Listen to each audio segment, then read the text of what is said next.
in her car driving, I think, from... Yeah. So we'll do that. Can you guys stay? Yeah, sure. Love to. Well, and Thank you. it was a fascinating poll today. Yes. Oh, yes. Hello. Hello, Pauline. Is that you? Yes, it is, Jeremy. Hello. Welcome to the program, the dining room table. Thank you. Oh, lovely. Great. I enjoyed it last time I was on. No, so we loved wonderful. having you. We loved having you. I've got Frank Pangello with me. Hello, Frank. G'day, how you going, Pauline? Good. Good to talk to you. And Catherine Teeley is a criminologist. We've been just talking about the famous, unsolved crimes and some of the miscarriages of justice and stuff like that. And there's another example, Pauline. Oh, absolutely, Right, yes. and I was working for Today Tonight in Queensland when that happened. Yeah. And it was just atrocious. Hello, Pauline. I'm a big fan. Hello, Christine. Hello.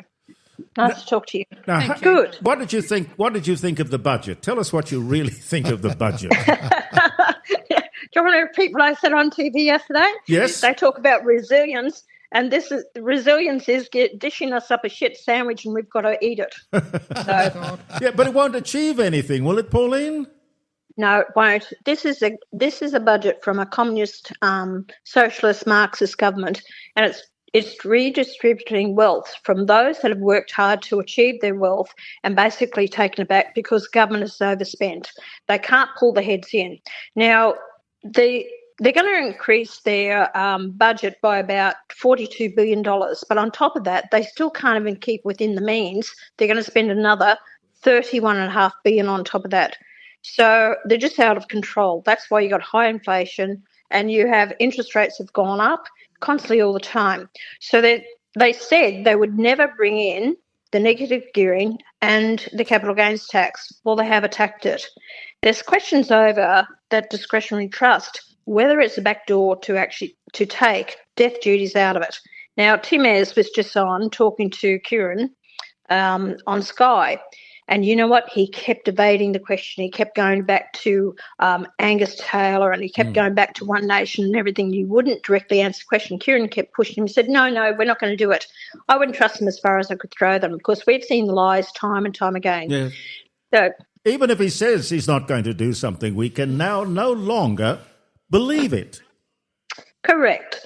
You know, there was a couple I didn't see it was a infrastructure building project in the budgets whatsoever. Only the hospitals, they're putting $25 billion towards it.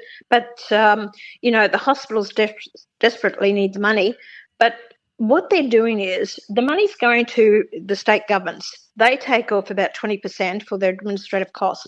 What I'd like to see is hospitals set up their own hospital boards, manage their own money. They know where they need to put it, whether it's in nursing staff, whether it's beds, whether it's in equipment. Get it out of the hands of bureaucrats because a lot of it's been wasted in areas where that's why the hospitals are struggling. The infrastructure that they put in about $47 billion into infrastructure of water and sewage for the homes, that's great.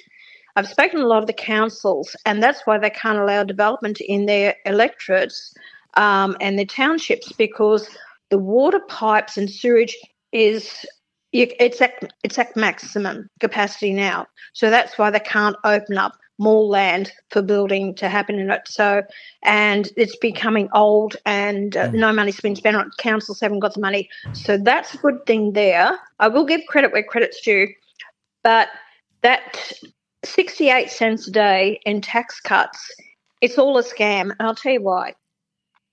They did the same thing before the last election and they put the tax cuts on the floor of Parliament.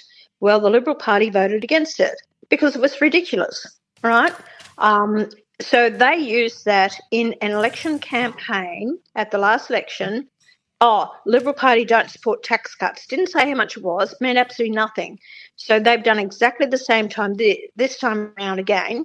This doesn't come until next year, and that's about $250 a year. So if the Libs don't vote for it, they're going to say, they don't support tax cuts for the Australian people, or they're going to say, we've given you tax cuts. But they won't tell you that with bracket creep, which would put more money into the pockets of Australians if they were to address that. Yeah. But under this scheme, under the Labor Party, they're going to pull in another $15 billion in personal taxes and also another 13 billion from the superannuation. Pauline, you know, the really weird thing is that they don't look at history very often. They attack negative gearing when if they went poor feeding. But if they went back and found how negative gearing came about, it was 1936, in the middle of a housing crisis. They introduced negative gearing to stimulate housing, to help the problem.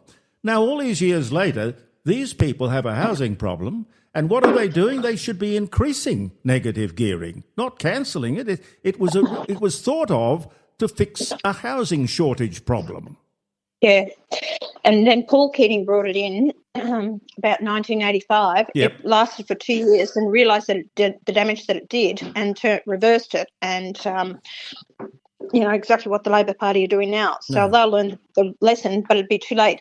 You've also got to consider that it will be stopping the younger generation getting into houses as well. So young ones are still living at home with their parents. So given an opportunity, they're not paying rents. So to go and put their money into a house, and if they can rent it out, negative gear it to help them, then eventually the loan's getting paid off. And when they raise more money, save more money, then they can actually then go and move into that home. They've cut that all, They've stopped it. Capital gains tax, if my generation, that time, you actually went without everything, you saved the money, you got into properties to provide for yourself in later life. And now they're going to hit it more with capital gains tax. You pay the taxes all the way along. When you build a new home today, it's about 40 to 44% is taxes on a new build. And then it's stamp duty if you sell anything. The government's got their fingers in the air. The amount of money they're taking, the councils, the rates, all this, and all the climate change regulations, all the restrictions in building a house. And I'll tell you now, then putting in the building codes that if you build a house, you have to make it NDIS compliant. Wider doorways, ceiling fans for climate change, double glazing on windows, ceiling fans in every room, and a bathroom now is going to cost you from $16,000 plus more to put in this compliant bathroom. It's ridiculous. And they tell you, what they don't tell you is that 50% of the cost of building a home is government charges and taxes, which they could remove today if they wanted to. That's what I just said, but they're not doing it. They're not addressing the real thing about lack of housing. And we've only had this housing crisis since this Labor government has been in here. Why? Because of mass migration, supply and demand, driving up housing prices. True. They've created this crisis, not the previous government.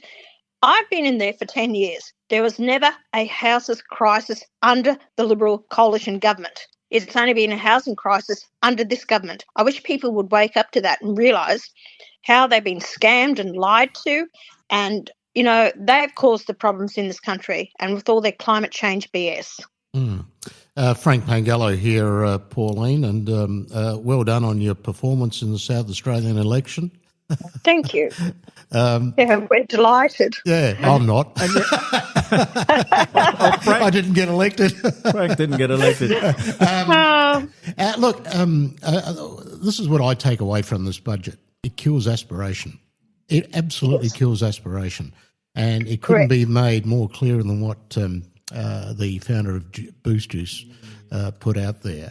And it's just taking away that incentive, particularly for young people, whatever. So I'd like your view on that, and also your view on what Angus Taylor put up about taking away benefits from non-Australian citizens, and I'll explain, because I can see unintended consequences here, Pauline, for some people who've lived in this country. In fact, I know them. I know people that have lived in this country 50 or 60 years. They came from the UK as 10-pound bombs, but never bothered to take out citizenship or whatever. But they pay their taxes. They worked their butts off. They did everything. And now you're saying if you you're not an Australian citizen. You're not going to be eligible for a lot of these benefits. I can see the ones they are targeting, and the Liberals are targeting, and I agree with that. The ones that just come in and just expect the handout almost immediately. But there are the unintended consequences, Pauline. Frank, you're spot on, because I've been involved in that with this family, and two brothers came out here in 1971, and they are British, but they have worked. They vote in this country. They actually have paid their taxes, run businesses, paid a lot of taxes here, but they haven't become Australian citizens. Now, if you're going to target these people who have contributed, I think it's wrong. As you said, they've been here for 50, 60 years. If he wants to target people of coming here, getting these benefits, and I think he's talking about 17 different programs where they're not going to be supported, pay for anymore. I think you've got to look at a time frame of how long they've been in the country. Now, on one part of it, I agree. You have permanent residents. We've got 4.8 million people in Australia who are not Australian citizens. Now, a lot of people don't convert to get permanent residency in Australia, well, from permanent residency to citizenship. So that's the people that we're actually talking about. Now, when you have families here that have been here, then they want to bring out their aged parents to bring them out here and go straight on to the pension system or a health system. I have a problem with that. They have not contributed to our system. And we're bringing a lot of people that are coming into the country purely to get on the NDIS as well. Yeah. You could talk to Angus Taylor about that. I mean, surely he's just got to reframe it. He's going to catch up a whole lot of people he's not meaning to catch up, I wouldn't think. So you'd relate it to how long you've been a taxpayer in Australia. Yeah. Oh, look, correct. The budget reply speech, I mean, you've only got a couple of days to get it ready. So you could see that it lacked a lot of detail when he was trying to explain. Now, Pauline's doing her speech tonight. Well, I'm looking forward to it. I did it last night. It was last night. I did my speech last night, just after Angus did his speech. I thought it was Friday. I missed that. No. Pauline, that was last night, yeah. I just want to ask you this question. So there was another poll that came out today. It was the Roy Morgan poll that showed you've now overtaken the Labor Party. And I think that's really significant because I haven't seen that in my lifetime. Congratulations, Pauline. I haven't seen that in my lifetime. And Yep. It just seems that more people are now swinging towards your policies and liking what they see, the more so.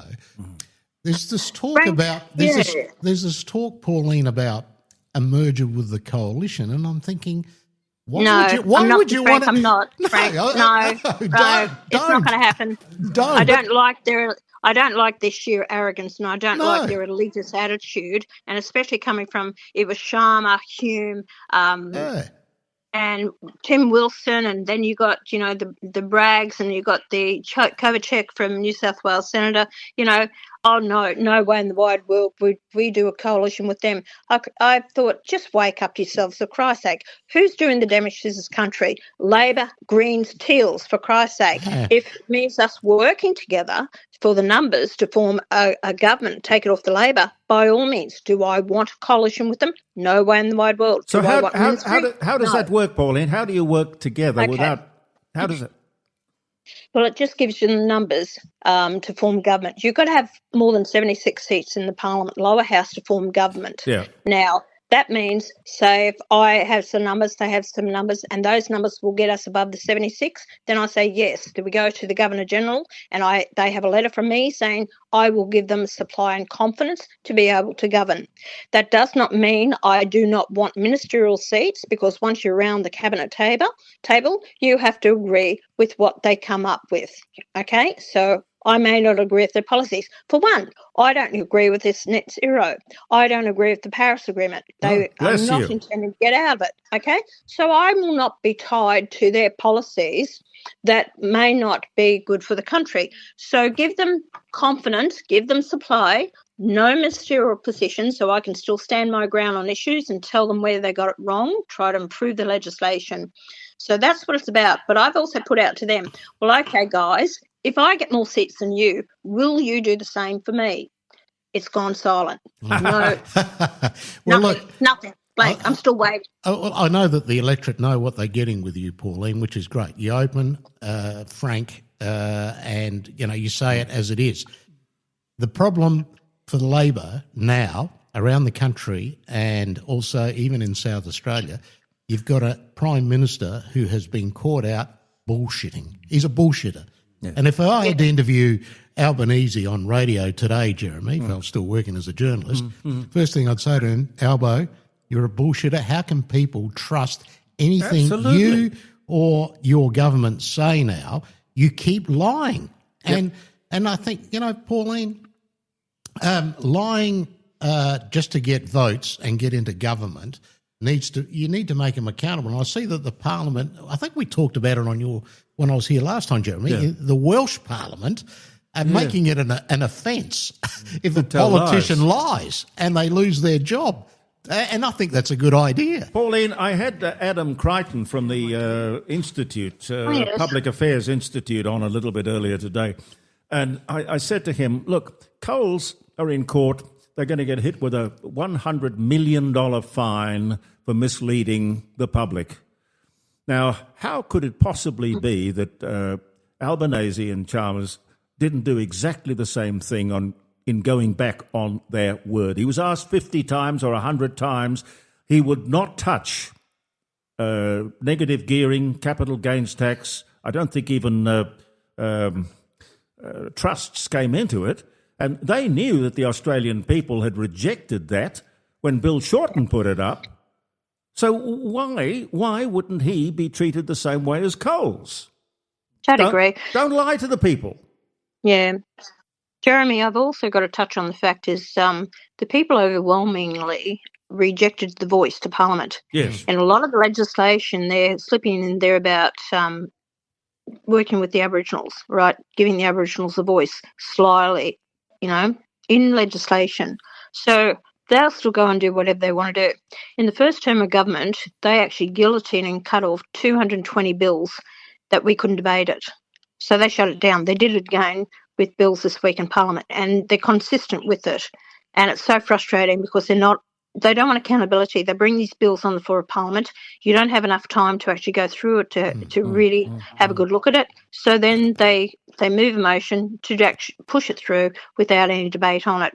They are not being held to account. They're controlling the Parliament along with support from the Greens and a couple of the independents. But once they get the Greens votes, they've got the numbers there anyway. So this is the Parliament that we're dealing with at the moment. And we've got to push back on this. What I'm thinking, what I've put out there, is to have an independent review board. So anything that these ministers, not just the Prime Minister, and ministers, and especially Bowen, that they make these decisions. Turnbull did it with the Snowy 2 scheme.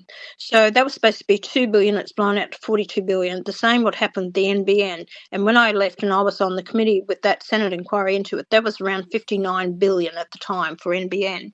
So all these projects are blown out, the same as the Inland Rail, ridiculous. So these bureaucrats and these ministers who make these decisions have to be held to account. And if they're going to just blow all this money, taxpayers' dollars, and aren't being held accountable for it, investigations should be held into them. Where did they get the information? Why did they follow it through? And if that be the case, they should be stripped of their ministerial position to be put on the backbench, never to handle a ministerial position again. There has to be accountability. What did you make of the defection? Not the defection, the recruitment of the former Jackie Lambie senator to the Labor Party? What did you make of that? Yeah, what did you make? Tammy Tyrrell. Yeah. She sounds like she should be doing a duet with Marvin Gaye. Look, good luck to them. I said to them, good luck to them. You can have her. I said, she's bloody useless. She's more of a greenie and Labor. When she first was working for Jackie Lambie as a staffer, she was very much a One Nation supporter. Anyway, it was brought to my attention a few years ago if she broke from Jackie Lambie, and some of my staff said, you should go and talk to Tammy. I said I wouldn't touch her with a barge pole. I said I've watched the way she's voted on the floor of Parliament, and I said she's not in line with One Nation policies and views. She is so green.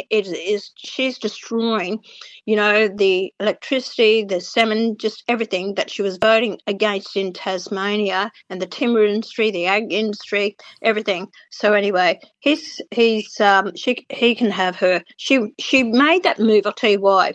She's up for re-election next time, and she's actually told my daughter, my staff, she's got no chance of winning the seat against my daughter. So she's made a political move, hopefully to end up on Labor's ticket, but she won't get top of the ticket. They won't give her that.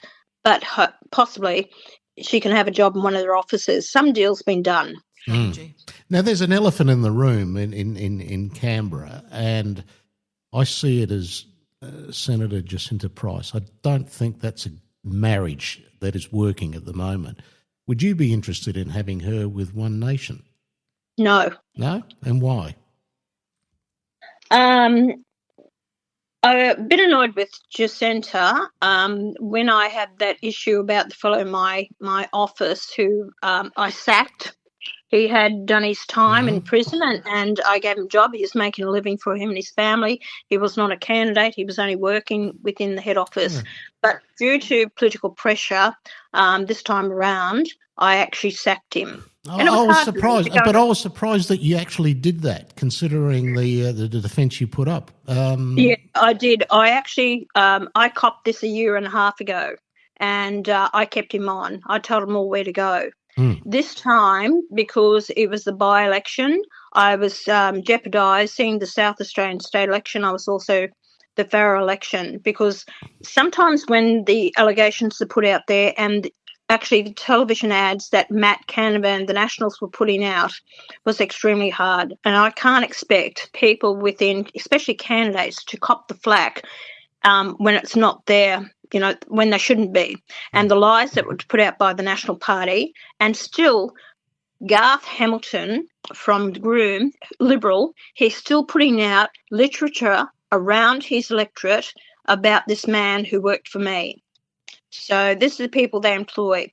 This man, what sort of society we have? If people have done their time, they have the right to actually move on with their lives. Or what are we going to do? Throw them on, keep them on welfare the rest of their life, right? Or you might as well take them out and get rid of them, So, you've got to decide what sort of society that you want. Yep. And I was giving that man a chance back in life. He whether the truth or not that happened, he never had the chance to get an appeal. I don't know. As far as I'm concerned, he did his time. Let him get on with his life and move on. No, they won't let it go. No. But the Farrer result showed that it really didn't resonate anyway. No. It was overwhelming. Yeah, no, but that wasn't a risk that I could take, but they're still harping on about it. Yeah, One Nation, Pauline, One Nation looks to me to be pretty bulletproof. I wouldn't worry. Yeah, I agree. Now, do you think that you could work on or maybe pass a law to make, just as in the real world, truth in advertising is a law, you're not allowed to tell lies. Why not? Yep. Why not apply that to politics? Political advertising is exempt from that truth in advertising law. These people can get away with it as long as they say, we're above this particular law. If you're going to restore integrity and belief to politics, I think we've got to be able to hear. We've got to be able to count on what you're saying. And Pauline, maybe get James Ashby to have a look at the draft bill that the Welsh Parliament put up and just introduce it as a bit of mischief here in Canberra, because it's not Albanese will be running, It's not a bad idea. It's a good idea. But see, what I've done is, because I've come onto the political scene and people say to me, you're a breath of fresh air with your honesty, you're upfront, we know where we stand with you, you haven't lied to us. And I think that I'm actually setting that setting that, what can I say? Example. Correct example. And that's what people are expecting. And I think that's why people are moving to one nation. They're fed up with the lies, telling us one thing, the same old rhetoric. You promise this, nothing happens. People have had a gutful. They're waking up. They're moving in droves. I have this saying that I've used constantly. People like yourselves, One Nation and others, you get into the backyard of the human mind. Yes. You basically... Well, we live in the backyard. Well, we do. I think that Pauline says what everybody's thinking but is too afraid to say. Yeah. Well, no, they've had enough, haven't they? Well, They're waking up. No, they're woken More than enough. Well, we in the court of public opinion love Pauline Hanson. We do. And let's hope you hold the arrogant Malinauskas government accountable as well. I'm sure they fear you now because they won't Corey will be doing that. He will. Corey is very smart, clever man. He's got a lot of years of experience behind him. And I tell you what, don't underestimate Carlos Quambero. No. Carlos is good. He's excellent. He's excellent. So we've got some Rebecca. good people. Rebecca is actually quite good. I got to know her during the election campaign, and I'm quite impressed with Rebecca as well. David Patton, he's another one that won't be pushed around. No, they're all pretty good, actually. I think they'll stand their ground. I gave them a good rev up. So Good. You've given us... Sorry, Catherine? Pauline, can I just say that my first vote at 18 was for your party. Oh, wow. Yes, and I was vilified for it. Really? I'll have you know, absolutely. What, in your peer group? Yes. Oh, what absolute And now rubbish. I'm the tender age of 50. And I'd like to say that my friends and family have now got on board. But what I wanted to ask you was, just going back to the Voice bill, do you think that now little Kimanjari, little baby, after her horrendous death, obviously this is something that I'm interested in with my profession. I know that there's a lot of talk now, especially on your page, which I'm following on social media, in regards to perhaps the living conditions and circumstances in the NT and obviously other places as well. Perhaps may have been different had the Voice been passed. What are your thoughts on that? No, not at all. Wouldn't have made a bit of difference at all. Look, they've had the Voice in all these corporations, all their connections in Parliament. They get, 4.5 billion a year through the government, through the Prime Minister's cabinet. So that's how much money they get. The money's been poured into it, and what's happened over the years is the nepotism.